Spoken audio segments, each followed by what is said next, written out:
উনাকে একজন হানাফি ভাই, মাযহাবী ভাই প্রশ্ন করলো যে হুজুর, ওয়াহাবিদের পিছনে নামাজ পড়লে নামাজ হবে কিনা? ওয়াহাবি বলতে আহলে হাদিসদেরকে বোঝাচ্ছে, বলতেছে ওয়াহাবিদের পিছনে, আহলে হাদিসের পিছনে নামাজ পড়লে নামাজ হবে কিনা। উনি একজন মাযহাবী আলেম। দেখেন, যদি ভিতরে তার আলো থাকে, নূর থাকে, গোড়ামি না থাকে, তাহলে সত্যকে কেউ অস্বীকার করতে পারবে না। উনি তখন প্রশ্ন দেখে বলছেন যে আপনি প্রশ্ন করছেন ওয়াহাবিদের পিছনে নামাজ পড়লে নামাজ হবে কিনা?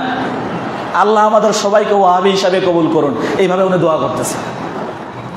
জনসাধারণ, উপস্থিত শ্রোতা যারা ছিল, সবাই তো অবাক। আমরা জিজ্ঞেস করলাম ওয়াহাবিদের পিছনে, আহলে হাদিসের পিছনে নামাজ পড়লে নামাজ হবে কিনা, আবার হুজুর দোয়া করতেছে আল্লাহ আমাদের সবাইকে ওয়াহাবি হিসাবে কবুল করুন। সবাই অবাক হয়ে গেছে। তখন উনি একটু ভাঙায় বললেন যে ওয়াহাবি কারা আপনি জানেন? ওয়াহাব কার নাম আপনি জানেন?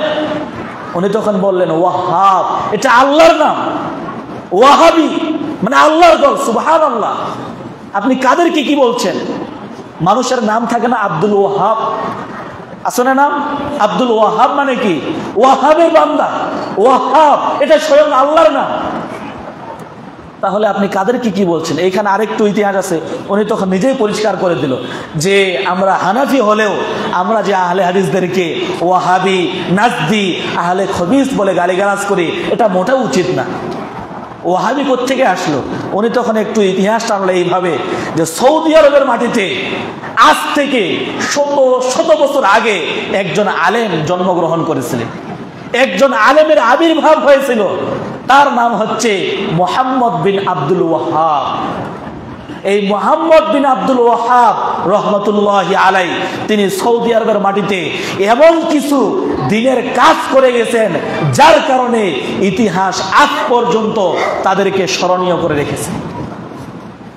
এই মুহাম্মদ বিন আব্দুল ওয়াহাব রহমতুল্লাহি আলাই, তার লেখা অনেকগুলো কিতাব রয়েছে। সৌদি আরবের মাটিতে যত শিরিক, বিদআত আর কুসংস্কার ছিল সবগুলোই এই মুহাম্মদ বিন আব্দুল ওয়াহাব রহমতুল্লাহি আলাইহি তিনি উৎখাত করেছিলেন। এই কবর পূজা, মাজার পূজার বিরুদ্ধে উনি সর্বপ্রথম স্লোগান তুলেছিলেন। এমনকি বাইতুল্লাহ, বর্তমানে যেই কাবা রয়েছে, যারা হজ করতে গিয়েছেন 5 ওয়াক্ত নামাজের সময় এক ইমামের পিছনে সবাই নামাজ পড়ে না? আজ থেকে শত বছর আগে ওইখানে এক ইমামের পিছনে নামাজ হতো না। এই কাবাটাকেও 4 ভাগে ভাগ করা হয়েছিল। একদিকে হানাফিরা নামাজ পড়বে, একদিকে মালিকিরা নামাজ পড়বে, একদিকে শাফিরা নামাজ পড়বে, একদিকে হাম্বলিরা নামাজ পড়বে। আস্তাগফিরুল্লাহ, এই দিনকে ভাগ করতে করতে করতে করতে কাবাকে 4 ভাগে ভাগ করা হয়েছিল। এই মুহাম্মদ বিন আব্দুল ওয়াহাব রহমাতুল্লাহি আলাই, উনি আসার পর বললেন না, এইভাবে কখনো হতে পারে না। আমরা যেহেতু আল্লাহর জন্যই নামাজ পড়ছি, আমাদের ইলাহ এক, নবী এক, সবকিছু এক, আমরা কেন এটাকে 4 ভাগে ভাগ করতে যাব? উনি এসে এই 4 মুসল্লাকে বাদ দিয়ে এক ইমামের নেতৃত্বে একটি জামাত কায়েম করে বলেন সুবহানাল্লাহ। উনি হচ্ছেন এই মুহাম্মদ বিন আব্দুল ওয়াহাব। এখন বর্তমান সময়ে বাংলাদেশ, ভারত, পাকিস্তানে যারা শিরিক বিদআতের কথা বলে, শিরিক বিদআতের বিরুদ্ধে কথা বলে, কুসংস্কারের বিরুদ্ধে কথা বলে, কবর মাজারের বিরুদ্ধে কথা বলে, তখন ওই যে ওনার নাম মুহাম্মদ বিন আব্দুল ওয়াহাব, তখন বলে এই বেটা হচ্ছে ওয়াহাবি, মানে ওনার মতো যে কথা বলছে। তো সম্মানিত উপস্থিতি, ওয়াহাব এটা আল্লাহরই নাম।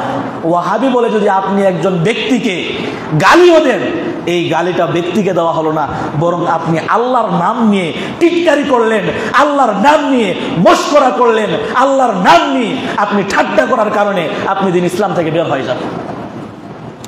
সম্মানিত উপস্থিতি, এই জন্য বললাম ওনার নাম হচ্ছে মুহাম্মদ বিন আব্দুল ওয়াহাব আন-নাজদি। এই জন্য ওনার মতো কথা বললে তখন বলে যে এরা ওয়াহাবি হয়ে গেছে, নাজদি হয়ে গেছে। আস্তাগফিরুল্লাহ, আল্লাহ মাফ করুন, সবাইকে হেদায়েত দান করুন, আমিন।